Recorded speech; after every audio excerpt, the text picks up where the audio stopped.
England have knocked Netherlands out of the Euros, and that means two things. De Ligt and Zirkzee set to advance. Medicals being booked. Here we go. Can now commence. What is the latest on De Ligt? Zirkzee updates on Branthwaite now pushing for United move and Everton's change in stance. The latest on Lenny Yoro. Some updates on Kobbie Mainoo. We've got to talk about that man of the match performance from him. He should have got that award, although what a goal from Ollie Watkins. Another exit happening at Manchester United. Ineos making a statement with another surprise exit on the staff and more. So hello and welcome back to Alice Talks Football. And this is your late night 10-minute Man United roundup. And I do apologise that it's come out a bit later than normal, but I wanted to wait till after the Euros game where we see Joshua Zirkzee and Kobbie Mainoo smiling at each other at full time. I just wanted to make sure I saved this video to after the match. So, you know, we've got Kobbie Mainoo and Luke Shaw and Ligt and Garnacho as finalists. Garnacho and 19, Kobbie Mainoo 19, potentially starting in finals for Argentina and England, two of the biggest clubs. That is amazing. But this is your show where we're going to talk about transfer news. So what is the latest on Zirkzee? What is the latest on De Ligt? This is everything that's just come out now or come out in the last 48 hours. Joshua Zirkzee will become a new Manchester United player after the Netherlands' participation in the Euros. The Netherlands are now out the Euros. That was said by the most credible source in the Netherlands. Fabrizio Romano said that Zirkzee is one step away from becoming a new United player. The transfer is expected to be completed in the next hours/days. Here we go, expected soon. It was then said that Manchester United would like Joshua Zirkzee and De Ligt to have their medicals this week, but their continued participation in the Euro 2024 complicates matters. That was said yesterday. Man United wants Zirkzee and De Ligt's medicals this week. They're now no longer in the Euros, so I think the final advancements on those deals happen, and then it's boom, done.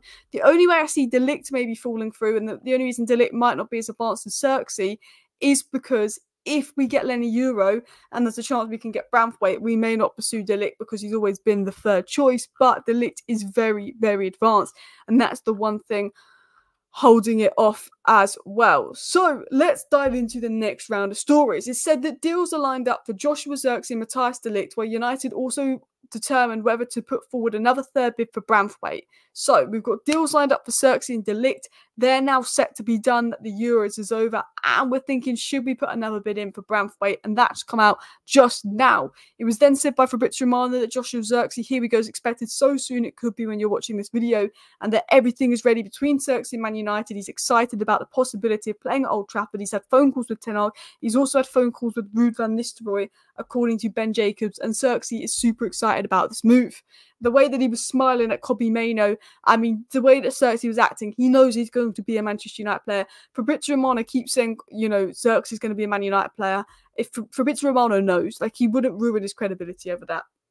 And that will be done. It was also said on Zirkzee that Erik Ten Hag is involved in transfers as he's been in direct contact with Zirkzee and De Ligt. He presented the project as he wants both players, with Zirkzee set to join and De Ligt close. So Zirkzee's coming, De Ligt could be about to come as well. It's not just as close. And that Man United will hold further talks with Joshua Zirkzee's representatives today in hope of finalising everything, with a medical to be scheduled after Euro 2024. United have also informed Bologna they're going to trigger their release clause. That was said this morning. Now he's out of the Euros, the medical is being scheduled for Zirkzee and potentially De Ligt to follow if a deal is agreed. It was finally then said that Manchester United are ready to complete the signing of Joshua Zirkzee in the next days. The contract will be valid until June 2029 after commission and salary agreed last week. Everything is going to plan about Joshua Zirkzee to Manchester United. Nothing to worry about. Here we go is coming, said Romano. And obviously I just screenshotted this tweet from United Truthfuls. Zirkzee and De Ligt out of Euro 2024 and move to United could now speed up. So that is the latest on Zirkzee. What came out on Matthijs De Ligt? Now, this came out about an hour before kickoff on Matthijs De Ligt, that if De Ligt was to leave Bayern, he would only love to join United. United seems to be his dream. He's had conversations with Ten Hag. He's told PSG and he's told his agent not to speak to other clubs outside Man United. Ten Hag has convinced him to come. He will take a wage cut to join. Bayern have told him he's got to go because Bayern are signing 2 centre-backs. That is the latest on De Ligt.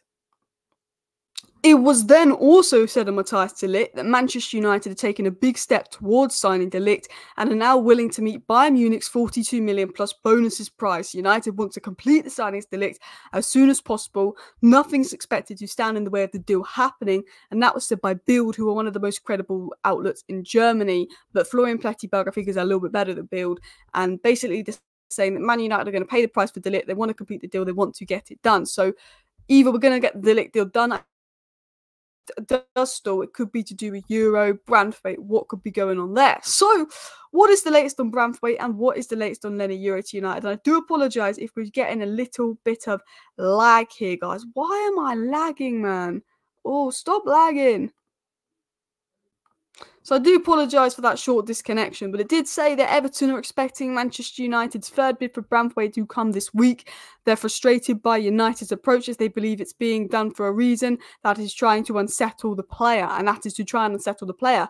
Branthwaite is trying to leave the issue with his representatives, but has made it clear he would like a chance to move across Lancashire. So Everton are expecting a third bid from Man United for Branthwaite. They're annoyed about how United are going about it because they believe it's to unsettle the player, drag it on a little bit. Now Branthwaite's pushing for the move. Now reports are coming out that Everton are getting frustrated because Branthwaite is pushing for a move to Manchester United, and if Branthwaite pushes, that might push Everton a little bit more to take that 55 million fee, which is 50 million plus 5 million add-ons, which is expected to be the third bid this week, to get the deal over the line. And if Ineos can get Everton to go from 75 million to then 70 million to now they're saying 65 million to 55 million for Branthwaite, for me, I still think he's a 50 million player, but they can get them down from 75 originally, 75 originally to 55, and that was 5 million in add-on, so it's only 50 million base fee. You take that because he's got a long time left on his contract. He's, you know, a homegrown player. He's an important player to Everton. I get why they want a fair bit of money. You know, Rooney, John Stones, they've done well, Everton, with players. It was also said on Lenny Yoro that Lenny Yoro hasn't said no to Manchester United yet, despite his preference for Real Madrid. He's got an offer from United. He's seriously thinking about the offer. He's not saying no. Yes, his dream is Real Madrid, but that doesn't mean he has to go to Real Madrid. That's his preference. Real Madrid have communicated that they will go for him, but he's thinking now, well, Lille are pushing for me to leave, and it's better for Lille if I go to Man United for financial reasons. Man United are guaranteeing me game time, apparently in their verbal package, and Man United are willing to pay 42 million to have me now. They want me more. I'm maybe more appreciated at Man United. There could be a better pathway of Maino and Garnacho. You know, he is seriously considering the United move. I mean, he was so bothered about that fake tweet that said he wasn't into United that he actually quote tweeted it. He is seriously considering United, and he has not made a decision about United or Real Madrid. The fact that he didn't turn us down right away and say, no, I only want Real Madrid, is a good sign. The fact that we made a bid is an even better sign, because even if we don't get Euro, it shows that Ineos were trying to get that deal done, and they did enough to get a bid accepted. Like, Man United very rarely get bid accepted. We got that bid accepted. That takes work, and Ineos wouldn't put that work in if they didn't think there was a chance. Now, I still think he will go to Real Madrid, but I think there's still a chance he comes to United. It's just like either Real Madrid hurry up, and he definitely goes to Real Madrid. If they don't, he could generally go to United, which could hold off the De Ligt deal.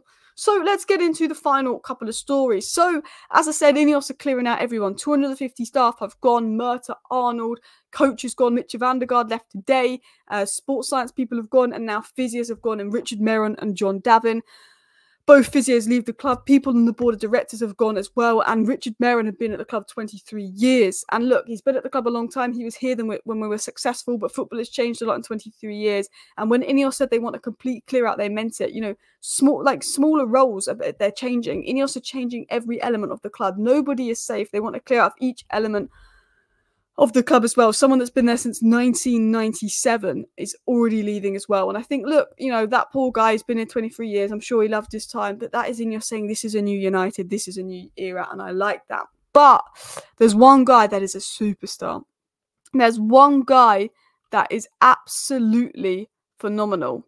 Absolutely phenomenal. And that was Kobbie Mainoo. How good was Kobbie Mainoo for England? He was man of the match. He was man of the match. It's going to be Kobbie Mainoo versus Lamine Yamal on Sunday for the Euro final. And look, Spain are the favourites. Spain have played better football, but wow. I tell you what, he was fantastic. You know, Jacob Steinberg wrote that article that, you know, Mainoo was making it difficult for Rice. Mainoo was clearing up Rice's mistakes today. Mainoo was good on the ball. Mainoo was good off the ball. Those idiots writing Mainoo off because of an Iceland game. Imagine watching that Iceland game writing Mainoo off. I said this when that came out. If you watch Mainoo play this season, you're not going to watch that Iceland game and just think, yeah, Mainoo's rubbish. They had never watched Mainoo play this season if they watched that Iceland game and thought Mainoo wasn't good enough. Because Mainoo wasn't even bad in the Iceland game. He was very 6 out of 10. He was very average. He was better than about 5 other players on the pitch. But he got the blame. And I said, these people haven't watched Mano. They haven't watched Mano because they're trying to make out he's not good enough. He is good enough. He is class. He is amazing. And look, last time Rodri lost a game was against Mano. We'll have to wait and see. You can read that tweet out there. He ends winning streaks. And look, Mano and Garnacho are now in Euros and Copa America finals at 19 with a chance of winning their second trophy of the season. You know, both of them, you know, Carrington made. Smash a like, smash a subscribe. Thank you for watching. Bye.